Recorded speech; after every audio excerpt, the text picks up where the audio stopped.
नमस्कार, आप सभी का मेरे YouTube चैनल में बहुत-बहुत स्वागत है। मुख्य रूप से आज हम बात करेंगे बर्थ एंड डेथ रजिस्ट्रेशन कैसे करेंगे। जन्म एवं मृत्यु प्रमाण पत्र आज बहुत ही जरूरी आवश्यकता की चीजें हो गई है। जो भी बच्चे जन्म होते हैं, जिस संस्था में जन्म होते हैं, उन्हें ही राइट से दिया जा चुका है कि वो वहीं पे ही जन्म प्रमाण पत्र और मृत्यु प्रमाण पत्र जनरेट करके दें।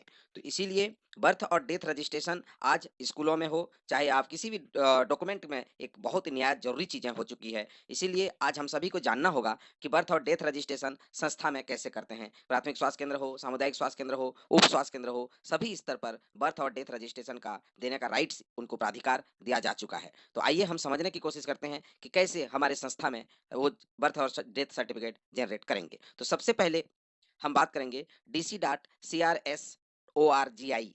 ये वेबसाइट है जहाँ पे आप जा करके dc.crsorgi.gov.in, ये बर्थ और डेथ सर्टिफिकेट देने का स्टेटिकल डिपार्टमेंट का एक साइट है जहाँ पर पूरे देश में बर्थ और डेथ सर्टिफिकेट दिए जाते हैं, उनका पंजीयन होता है। तो सबसे पहले आप लॉगिन ऑप्शन दिख रहा है यहाँ पे, लॉगिन ऑप्शन पर आप जब जाएंगे, लॉगिन ऑप्शन पर आप क्लिक करेंगे तो आपको दो ऑप्शन वहां पे दिखाई देगा। जैसे ही लॉगिन पे आप क्लिक करेंगे तो दो ऑप्शन दिखाई देगा, जनरल पब्लिक और दूसरा है रजिस्टर फंक्शनरी और इंस्टीट्यूशन।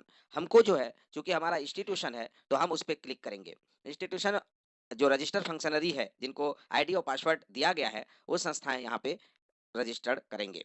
जैसे ही एंट्री करेंगे तो हमको रजिस्ट्रेशन फंक्शनरी और इंस्टीट्यूशन में यूजर आईडी और पासवर्ड दिया गया है और कैप्चा दिया गया है, उसे हमको डालना होगा। जो यूजर आईडी और पासवर्ड दिया गया है, उस यूजर आईडी और पासवर्ड, यूजर आईडी का मतलब आपका वहाँ का मोबाइल नंबर, और या नहीं, वहाँ पे जो रजिस्टर्ड मोबाइल नंबर पे जो आईडी और पासवर्ड क्रिएट किया गया है, वो आपके रजिस्टर्ड इंस्टीट्यूशन होंगे, वो हम डालेंगे यहाँ पे। जैसे ही इसमें हम वो डाल करके कैप्चा इंटर करेंगे तो हमारे मोबाइल में एक ओटीपी जाएगा। उस ओटीपी को हमको वेरीफाई करना होगा। वेरीफाई करके हमको लॉगिन ऑप्शन, ओटीपी डालेंगे, लॉगिन ऑप्शन पर हम क्लिक करेंगे। बहुत ही सिंपल प्रोसेस है। जैसे कि हर पोर्टल में जब हम लॉगिन करते हैं तो यही हमको करना पड़ता है, आईडी, पासवर्ड, कैप्चा, फिर ओटीपी। तो जैसे ही हम ओटीपी को डाल करके लॉगिन करेंगे तो हमारा बर्थ एंड डेथ रजिस्ट्रेशन का पोर्टल डैशबोर्ड ओपन हो जाएगा, जहाँ पे जिस लॉगिन आईडी पे हम जाएंगे, उस लॉगिन आईडी का यहाँ पे डिटेल दिखेगा। जैसे हमने अभी प्राइमरी हेल्थ सेंटर भाटागांव से लॉगिन किया है, यहाँ पे अभी दिख रहा है कि कितने हमारे बर्थ रजिस्ट्रेशन हुए, कितना डेथ और कितना स्टिल बर्थ का, ये डैशबोर्ड में हमको शो हो रहा है। रजिस्टर्ड इवेंट का यहाँ पे दिखाई दे रहा है, ये कब से कब तक का जो रजिस्टर्ड इवेंट है वो हमको दिख रहे हैं। और ये जो डेटा है, जो जन्म मृत्यु प्रमाण पत्र का जो जानकारी होता है, ये कैलेंडर ईयर चलता है, जैसे कि जनवरी टू दिसंबर। इस आधार पर जो है यहाँ पे रजिस्ट्रेशन होता है।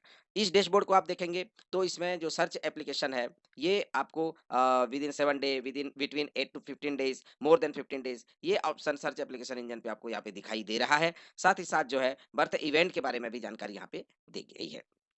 हम आगे जाएंगे और हम पंजीयन कैसे करते हैं वो देखेंगे। तो यहाँ पंजीयन करने के लिए हमको बर्थ ऑप्शन पे क्लिक करना है, क्योंकि हम बर्थ रजिस्ट्रेशन को पंजीयन कर रहे हैं। तो बर्थ रजिस्ट्रेशन पे जब आप क्लिक करेंगे तो देखिए, एड ओल्ड बर्थ इवेंट है, register birth, add child name, search birth register, register still birth, search still birth register, register foreign birth, birth register, still birth register. तो ये अलग अलग ऑप्शन दिया गया है, जहाँ पे आप जो है, जो जन्म हुए बच्चे हैं उनको आप रजिस्टर कर सकते हैं। ये एड एंड ओल्ड बर्थ, पहले जो होता था कि हम लोग पेपर में प्रमाण पत्र देते थे, ऐसे प्रकरणों को सभी को, ओल्ड बर्थ जो होते हैं उन सभी को अगर प्रमाण पत्र जारी हो रहा है, तो आजकल सबका चूंकि अब प्रमाण पत्र अब ऑनलाइन हो गया है, तो ऐसे बच्चे जिनको अब प्रमाण पत्र पहले ऑफलाइन दिए गए थे, पेपर में दिए गए थे, उन सभी को ओल्ड बर्थ इवेंट में रजिस्टर करते हैं। साथ ही साथ जो है, रजिस्टर बर्थ है, एड चाइल्ड नेम है, बच्चे का नाम यहाँ पे आप एड कर सकते हैं। सर्च बर्थ रजिस्टर में आप बर्थ रजिस्टर को सर्च कर सकते हैं। स्टिल बर्थ को रजिस्टर कर सकते हैं, स्टिल बर्थ को सर्च कर सकते हैं। फॉरेन बर्थ को आप यहाँ पे, जितना भी फॉरेन बर्थ रजिस्ट्रेशन है उनका भी आप यहाँ पे रजिस्टर कर सकते हैं। और दो रजिस्टर है, एक तो बर्थ रजिस्टर और दूसरा है स्टिल बर्थ रजिस्टर। ये तमाम चीजें जो है आपके इस ऑप्शन में आपको दिखाई दे रहा है। उसी प्रकार डेथ रजिस्ट्रेशन है, डेथ डेथ का भी रजिस्ट्रेशन हो सकता है, एडॉप्शन हो सकता है। ठीक है, ये तमाम चीजें आपको यहाँ पे रिपोर्ट सेक्शन भी आपको दी गई है, हम आगे बात करेंगे। तो सबसे पहले हम जाएंगे और जन्म पंजीयन पे हम क्लिक करेंगे। तो जन्म पंजीयन पे जब हम क्लिक करते हैं तो मुख्य रूप से यहाँ पे दिख रहा होगा, आप देखेंगे लीगल इन्फॉर्मेशन और लीगल इन्फॉर्मेशन कंफर्मेशन। तो लीगल इन्फॉर्मेशन में यह है कि यदि आपको अंग्रेजी से क्षेत्रीय भाषा में दर्ज किए गए डेटा के ऑटो ट्रांसलेशन में परेशानी हो रही है, दिख रहा है, तो स्पेस बार दबाएं, शब्द के बाद दर्ज करें या टेप करें। ये आपको इंस्ट्रक्शन दिया गया है। आपसे अनुरोध है कि यदि ठीक से अनुवाद नहीं किया गया है तो कृपया सुधार करें। इसका मतलब क्या हुआ? आप जो है, जो भी टाइप कर रहे हैं, अगर हिंदी में उसका अनुवाद गलत है, तो आप हिंदी में जाकर के उसको आप ठीक कर सकते हैं। तो सबसे पहले जो है सामान्य जानकारी है, जैसे सामान्य जनरल इन्फॉर्मेशन, जहाँ पे प्राथमिक भाषा जो प्राइमरी लैंग्वेज है, सेकेंडरी लैंग्वेज है, ये आपको दी गई है। तो आगे हम देखेंगे एक बच्चे का भी एंट्री भी हम करेंगे। तो सबसे पहले हम जनरल इन्फॉर्मेशन में जाएँगे, तो इसमें फुल नेम, क्योंकि इसमें अभी बच्चे का नाम तो आएगा नहीं, क्योंकि यहाँ पे अभी जो है हम माँ का नाम डालेंगे, बच्चे का नाम तो अभी नामकरण हुआ नहीं है। तो उस स्थिति में जो है यहाँ पे माँ का नाम डालेंगे, और ईमेल आईडी अगर है तो डालेंगे, नहीं तो ये मैंडेटरी नहीं है। ध्यान दीजिए, मैंडेटरी नहीं है। यहाँ पे मोबाइल नंबर मैंडेटरी है।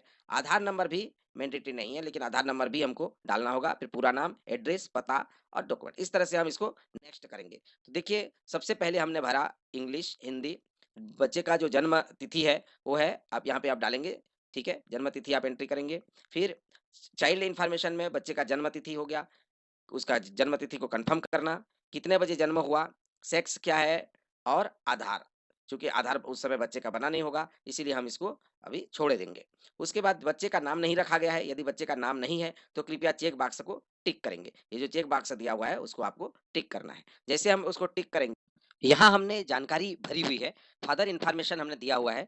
ध्यान रखने की ज़रूरत ये है कि जब भी हम इंग्लिश में हम टाइप करते हैं, तो उसका डाउन द लाइन जो है हिंदी में टाइप होता है। तो ये ध्यान रखना है कि अगर इंग्लिश में आप जब टाइप कर रहे हैं, तो वो डेटा अगर नीचे हिंदी में जो ट्रांसलेशन हो रहा है, अगर उसमें किसी प्रकार का गड़बड़ी है या त्रुटि आ रहा है, तो उसको उस जगह पे जा करके आप उसको ठीक कर सकते हैं। साथ ही साथ जो है, यहाँ अगर आप देखेंगे, तो उनका मोबाइल नंबर और उनका आधार नंबर, साथ ही साथ माँ की जानकारी भी आपको देनी होगी मदर इन्फॉर्मेशन में, उसका नाम, उसका डिटेल, और साथ ही साथ जो है उसका मोबाइल नंबर और आधार नंबर। इस प्रकार से आपको ये जानकारी सबमिट करनी होगी। और जब आप ये जानकारी सबमिट करते हैं, तो फिर आप डिटेल नीचे जो है एड्रेस पे जाएंगे। एड्रेस में जैसे ही आप देखेंगे बच्चे के जन्म समय माता पिता का पता क्या था, ठीक है? तो इन इंडिया में भारत में है या भारत के बाहर है, ठीक? तो यहाँ पे आप देखेंगे जानकारी, तो ये हमने अभी डाल दिया है, क्योंकि ये सारी जानकारी जो है आपके ड्रॉप डाउन में है। जैसे आउटसाइड करेंगे तो आउटसाइड की डिटेल आएगा, इन इंडिया करेंगे तो जैसे जितने भारत के राज्य हैं वो तमाम आएंगे, भारत के जिले आएंगे, वो सभी जानकारी जो आपको यहाँ पे भरनी होगी।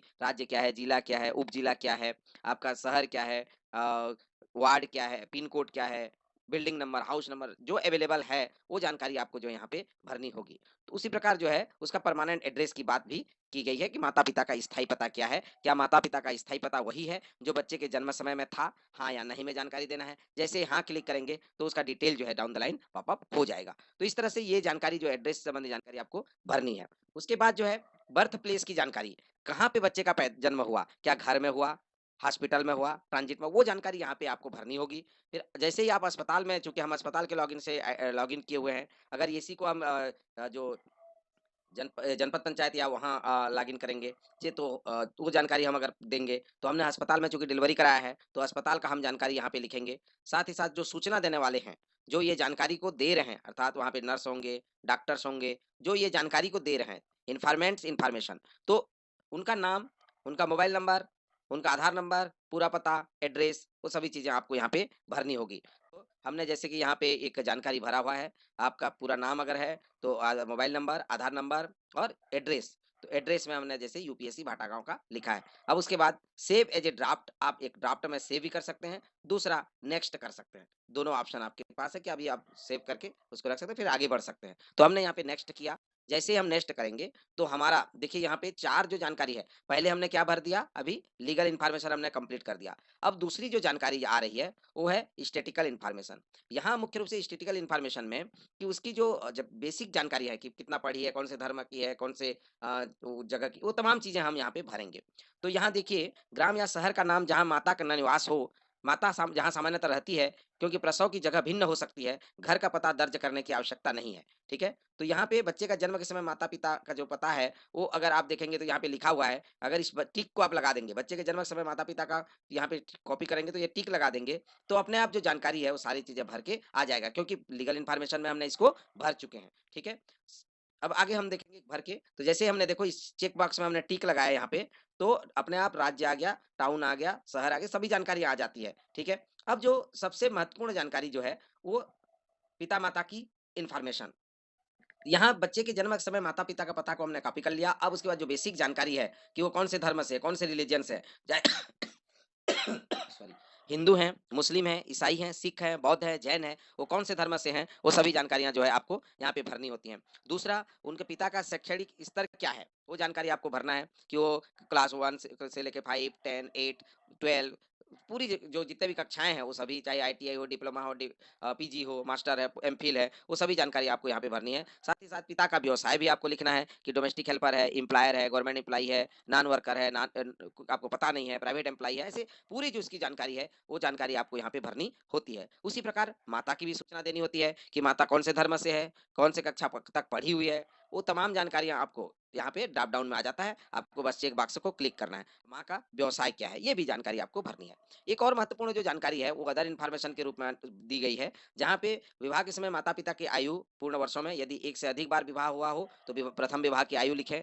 तो ये इस संतान के जन्म के समय माता-पिता का आयु इसको लिखना है। माता की इस संतान को मिलाकर जीवित पैदा हुए बच्चों की संख्या, पूर्व विवाह से जिंदा हुए पैदा हुए बच्चों की संख्या को भी शामिल किया जाए यदि कोई हो तो ये जानकारी आपको यहाँ पे लिखनी है। जैसे आप देख रहे होंगे, प्रसव age of the mother in completed year, है ना? कितना माँ की आयु कितनी है? Age of the mother in completed year at the till date, आज की स्थिति में उनकी आयु क्या है? विवाह के समय उनकी आयु क्या था? आज की स्थिति में उनकी आयु क्या है? और उनके number of children born alive to the mother, कितने बच्चे उनके पैदा हुए हैं, ठीक है? प्रसव के समय परिचर्या का प्रकार क्या था? सिजेरियन था, नॉर्मल था, कौन से प्रकार से डिलीवरी हुआ? मेथड ऑफ डिलीवरी, है ना? बर्थ वेट कितना वजन है? कितने ड्यूरेशन की प्रेगनेंसी है? ठीक है? और रसीद संख्या, ये तमाम चीजें जो है आपको मांगी जाती है। जैसे कि हमने यहाँ पे डाला, जो महिला है उसकी शादी के समय जो है, उस समय 25 साल थी।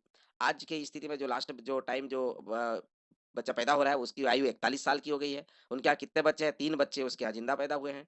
अभी जो प्रसव हुआ है वो इंस्टीट्यूशनल डिलीवरी हुआ है, होम डिलीवरी नहीं है, इंस्टीट्यूशनल डिलीवरी है। नॉर्मल है कि सिजेरियन है, तो नॉर्मल है। बच्चे का वजन कितना है? 2.48 केजी है। और गर्भावस्था की अवधि कितना है? तो 37 वीक है।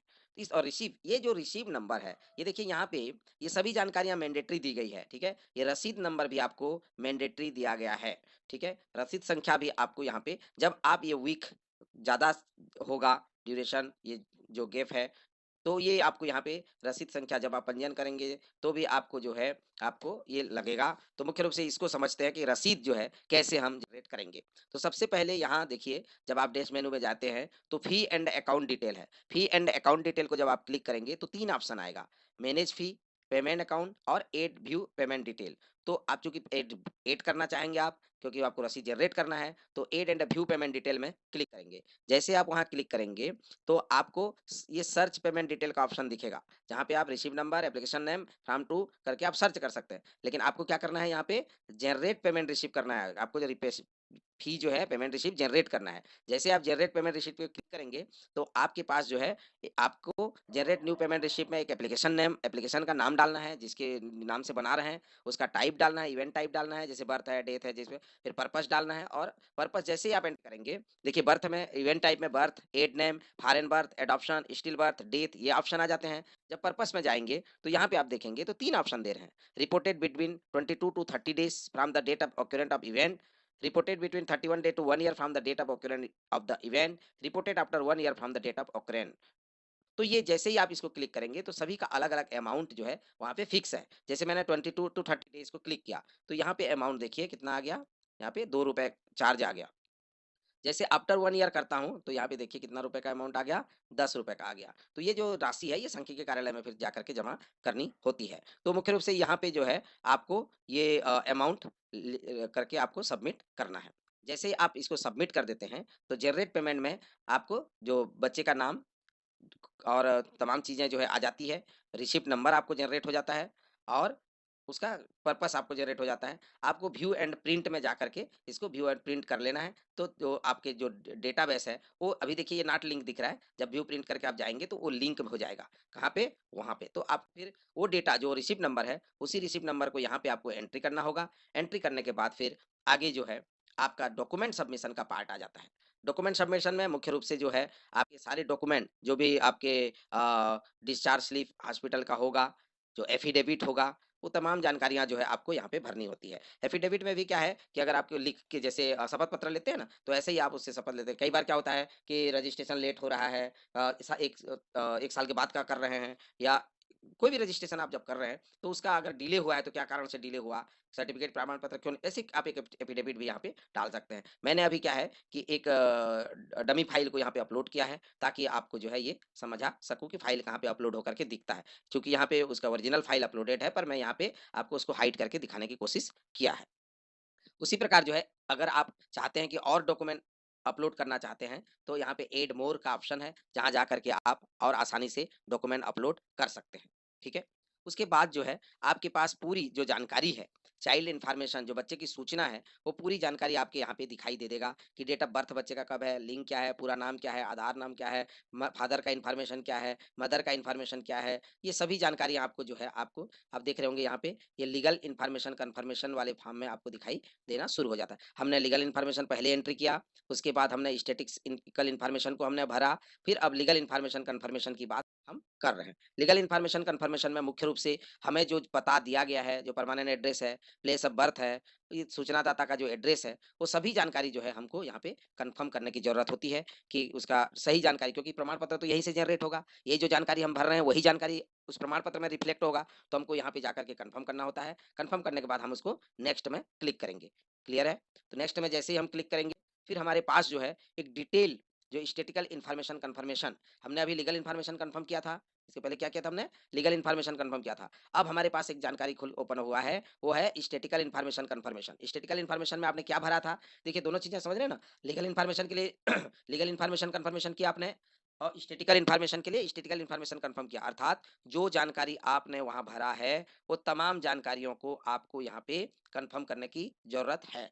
ठीक? एक वेरीफाई कर रहे हैं कि ये जो जानकारी दी गई है, वो यही है, सही है। तो क्योंकि यही आपके प्रमाण पत्र में सारी चीज़ें जो है रिफ्लेक्ट होते हैं। तो एक बार इसको कन्फर्म करना है, कन्फर्म करने के बाद पूरी जानकारी जितनी भी इन्फॉर्मेशन आपने भरी हुई है स्टैटिकल में, वो सभी जानकारी यहाँ आ जाती है। रसीद संख्या भी आ जाती है, आपका पेमेंट भी आ जाता है, सभी जानकारियाँ जो है यहाँ पे दिखाई देने लग जाते हैं। ठीक है? जो दस्तावेज़ आपने सबमिट किया है, वो दस्तावेज़ भी आपको यहाँ पे दिखेंगे। जैसे आप देख रहे होंगे यहाँ पे मैंने जो बोथ का ऑप्शन है, यहाँ पे बोथ का ऑप्शन का क्या मतलब है? यहाँ पे ये सर्टिफिकेट ऑप्शन प्रमाण पत्र विकल्प हिंदी और इंग्लिश, प्रमाण पत्र में केवल हिंदी से छपाना चाहते हो तो हिंदी आएगा, इंग्लिश केवल रहेगा बोलेंगे तो इंग्लिश रहेगा, और दोनों रहना चाहिए बोलेंगे तो बोथ का ऑप्शन दिया हुआ है। प्रमाण पत्र में दोनों ऑप्शन आएगा, हिंदी भी टाइप होगा और इंग्लिश भी टाइप होगा।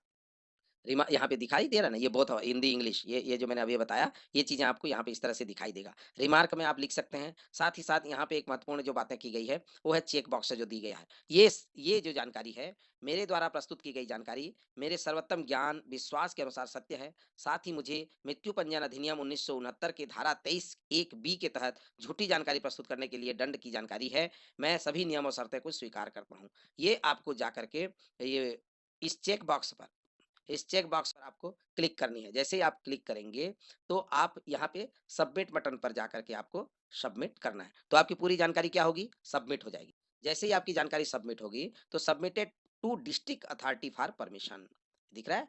ये जैसे ही आप सबमिट करेंगे तो ये इस तरह से मैसेज आ जाएगा, submitted to district authority for permission. जैसे ही आप डिस्ट्रिक्ट अथॉरिटी के परमिशन में जाएंगे तो डिस्ट्रिक्ट अथॉरिटी जो है इस चूंकि अभी हम लॉगिन जो है फैसिलिटी के उसमें किए हुए हैं, ठीक है, तो हम इसको पहले हमको सर्च करना, इतना तो उसका पंजीयन का काम खत्म हुआ। पंजीयन के बाद अब चूंकि हम उसको अब सर्च करके उस आवेदन को अब प्रमाण पत्र जारी करेंगे। ठीक, तो प्रमाण पत्र जारी करने के लिए हम उस पहले उस बच्चे को हम खोजेंगे, सर्च बर्थ रजिस्टर बर्थ पे खोजेंगे। खोजने के लिए हमारे पास जो ऑप्शन दिए हुए हैं आप देख रहे होंगे, अलग अलग ड्यूरेशन है, जैसे कि कितने तारीख से कितने दिन तक, 8 दिन से कितने, इस तरह से पूरे जो 1 सप्ताह का, इतने से इतने दिन का, ये पूरा दिया हुआ है। अब जैसे कि आप यहाँ पे देख रहे होंगे, हम ये जब ईयर ऑफ रजिस्ट्रेशन कौन से साल का है, registration number, application reference number, sex, name of mother, name of father, name of child और डेट ऑफ बर्थ। तो ये करके हम यहाँ पे सर्च ऑप्शन पे क्लिक करते हैं। यहाँ मुख्य रूप से देखिए 2 चीज़ें हैं, ईयर ऑफ रजिस्ट्रेशन और सेक्स। ये जो चीज़ें हैं ये मैंडेटरी है, इसके आधार पर जो है लिखा भी है, please select at least registration number and sex and year of registration from to and year of registration to of child to search a record, please provide more detail for best result. और भी अधिक जानकारी देकर के आप search कर सकते हैं। जैसे ही आपने देखा, मैंने पहले ही बताया कि ये with in 7 day, 8 to 15 days और मोर देन 15 डेज। ठीक? ये क्या करने के लिए है? ये सर्च एप्लीकेशन मतलब 1 सप्ताह का है या 1 सप्ताह से 15 दिन का है या 15 दिन से अधिक के आवेदन है। तो इसमें आप खोज सकते हैं। एप्लीकेशन का टाइप भी है, जैसे कि आप जब रजिस्ट्रेशन करते हैं, मान लीजिए विदिन टाइम लिमिट 21 दिन के अंदर-अंदर करना है। After 28 21 days but within 30 days के अंदर आपने किया है। आफ्टर 31 डेज़ विदिन 1 ईयर के बीच में आपने किया है और आफ्टर 1 ईयर के तो जो जिस ईयर में आप उसको रजिस्ट्रेशन किया है, आप दोनों चेक को अगर क्लिक करके आप इसमें सर्च करते हैं, यहाँ पे कई बार कई लोग जो है ये सर्च करके ऑप्शन आप एप्लीकेशन को ला नहीं पाते हैं। प्रॉब्लम क्या होता है कि हम ये जो सर्च एप्लीकेशन है इसको हम समझते नहीं है। पहला तो ये ध्यान दीजिए कि एप्लीकेशन को आपने कौन से ड्यूरेशन में रजिस्ट्रेशन किया है। ये महत्वपूर्ण है कि विदिन टाइम में आपने रजिस्ट्रेशन किया है कि 21 दिन से विदिन 30 डेज़ में रजिस्ट्रेशन किया है या 30 डे बट विदिन 1 ईयर वाले में आपने रजिस्टर किया। वो चीज़ें आपको पता होना चाहिए। उसके बाद जो दूसरा महत्वपूर्ण है, ये सेल्फ रिपोर्टेड एप्लीकेशन, ठीक है? यहाँ पे देखिए ये। तो ड्राफ्ट एप्लीकेशन आप अगर ड्राफ्ट एप्लीकेशन को में सेव कर दिया है तो ड्राफ्ट में खोजेंगे। सेल्फ रिपोर्टेड एप्लीकेशन में तो इस तरह से यहाँ पे अलग-अलग दिया है। रिजेक्टेड एप्लीकेशन का आपको दिया हुआ है। पे and extract, dispose event, NAC application ये सारी जानकारी आपको दी गई है जिसमें जाकर के आप आसानी से सर्च कर सकते हैं। देखिए हमने एक एप्लीकेशन को अभी सर्च किया जिसका रजिस्ट्रेशन 7 दिन के अंदर-अंदर किया है, विदिन 7 डे में उसको एप्लीकेशन को किया है और किस ड्यूरेशन के लिए किया है? आफ्टर 31 डेज़ के लिए किया है। तो जैसे हमने सर्च किया तो हमने जो अभी एंट्री किया था, ये पहला जो एप्लीकेशन आप देख रहे हैं, ये हमारा भाटा गाँव का ये जानकारी हमारे पास आ जाता है। जैसे ये जानकारी आएगा तो इसमें क्या-क्या आता है? Application number, type of event, submitted by, date of reporting status and action. तो यहाँ पे एक्शन में मुख्य रूप से वेरीफाई ऑप्शन आता है। वेरीफाई जब आप करेंगे तो ये जो डॉक्यूमेंट है वो आपको डाउनलोड के लिए ले जाएगा। तो सबसे पहले हमने क्या किया अभी सर्च किया। सर्च करने के बाद हमारे पास जो है वो डिटेल जो एड्रेस है, बच्चे के जन्म समय माता-पिता का एड्रेस क्या है, माता-पिता का स्थायी पता क्या है और सूचनादाता का डिटेल। ये सभी जानकारी जो है हमारे पास आ जाता है कि उसको सूचना किसने दिया है। ये सभी चीज़ें देने के बाद हमको जो इन्फॉर्मेशन है वो अप्रूवल यहाँ पे देते हैं। दिख रहा है ना अप्रूवल। जैसे ही हम अप्रूवल पे क्लिक करेंगे तो हमारे पास सिग्नेचर सेलेक्ट सिग्नेचर ऑप्शन आएगा जहाँ पे ई साइन या फिर एक स्कैन सिग्नेचर ये ऑप्शन को आपको क्लिक करना है। तो आपका स्कैन सिग्नेचर है तो स्कैन सिग्नेचर या ई साइन सिग्नेचर है तो उसको आपको क्लिक करना है। जैसे आप इसको क्लिक करके अप्रूवल देंगे तो आपका यहाँ पे जो सर्टिफिकेट है वो दिखने शुरू हो जाते हैं जिसको वेरीफाई और डाउनलोड ऑप्शन में जाकर वेरीफाई को आप जब क्लिक करेंगे तो क्या हो जाएगा वो डाउनलोड में कन्वर्ट होगा और डाउनलोड में जब कन्वर्ट होगा डाउनलोड को आप क्लिक करेंगे तो वो जाकर के इस तरह से आपके certificate extract successfully and it will be send by register email and address यहाँ पे चल के ये एक्सट्रैक्ट हो जाता है ठीक है और अगर आप डाउनलोड कर लेते हैं तो सर्टिफिकेट जो है बर्थ सर्टिफिकेट इस प्रकार से डाउनलोड हो जाता है अब दिख रहा है स्क्रीन में आपको तो ये प्रमाण पत्र आप जो है डाउनलोड कर सकते हैं ये जैसे मैंने डाउनलोड किया है तो डाउनलोड ऑप्शन में मेरा जाकर के ये फाइल डाउनलोड हो गया है ये फाइल यहाँ पे दिख रहा होगा ये डाउनलोड में हो गया है इसको जब मैं ओपन कर लूंगा तो एक प्रमाण पत्र मेरा ओपन हो जाता है ठीक है इस प्रमाण पत्र को जो है ना फिर आप इसको संबंधित को आप दे सकते हैं इस तरीके से जो है ये पूरी प्रक्रिया है कि आप उसके बर्थ रजिस्ट्रेशन से लेकर के तमाम जानकारियां आप वहां पे उसको रजिस्टर करके दे सकते हैं तो मुझे आशा है कि आपको इसको समझ में आ गया होगा एक बार नहीं तो आप इसको बार बार देखिए और इसमें से जो स्टेप दिए गए इस स्टेप को फॉलो करिए मुख्य रूप से यहाँ पे जो और एक चीज बताने की जरूरत है वो है रिपोर्ट सेक्शन में आपका जो है आप birth report death report still birth report और मॉनिटरिंग रिपोर्ट ये 4 रिपोर्ट जो है आपको अभी दिया गया है जहाँ पे आप देख सकते हैं मैं मुख्य रूप से यहाँ पे जो बातें करूंगा ये बर्थ रिपोर्ट में देखिए ये जो रिपोर्ट वाला जो फॉर्मेट है जो आप आपके ऑफलाइन आपके जो आता है ये जो बर्थ रिपोर्ट है ये फार्म 1 है ये फार्म 2 डेथ रिपोर्ट में है ठीक है डेथ रिपोर्ट फार्म है फार्म 2 और ये तीसरा जो है स्टिल बर्थ रिपोर्ट है फार्म नंबर 3 चौथा जो आपको दिख रहा है ये फार्म नंबर 1 ए है birth report for adapted child के लिए है फार्म 4 और आपका फार्म 5, फार्म 6, फार्म 7 फार्म 5 जो है जन्म प्रमाण पत्र है, फार्म 6 है मृत्यु प्रमाण पत्र और फार्म नंबर 7 बर्थ रिपोर्ट। तो इस तरह से ये पूरे रिपोर्ट आपके जनरेट होते हैं। तो मुझे आशा और विश्वास है कि आपको ये जानकारी पसंद आई होगी और आप इसको जब आप एक-एक सर्टिफिकेट को जनरेट करेंगे, तो आपको और क्लैरिटी हो जाएगी कि आप कैसे इसको और बेहतर तरीके से कर सकते हैं। तो मुझे आशा और विश्वास है, आप समझ गए होंगे कि जन्म प्रमाण पत्र और मृत्यु प्रमाण पत्र कैसे जारी करते हैं और आप आगे